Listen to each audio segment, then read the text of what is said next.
साथ आख आ जाए। भाई आपने कहा ना बेटी के साथ उसका भाई यानी मैयत का बेटा आ जाए, तो आप मैयत के हिसाब से आप रिलेशन देखते हो ना, सारे वरसा के आपस में नहीं जोड़ना इनको आपस में।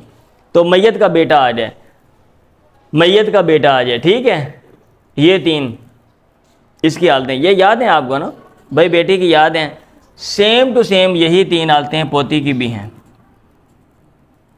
पोती अकेली हो निस्फ, ठीक है, एक से ज़ायद हो सुलुसान, और साथ उसका भाई पोती का भाई यानी इब्न और इब्न पोता आ जाए तो असबा। याद हो गया। इसकी भी सेम टू सेम यही तीन हालतें हैं। बहन सगी बहन अकेली हो निस्फ, एक से ज़ायद हो सुलुसान, और साथ उसका भाई यानी अख आ जाए। उख्त है साथ उसका भाई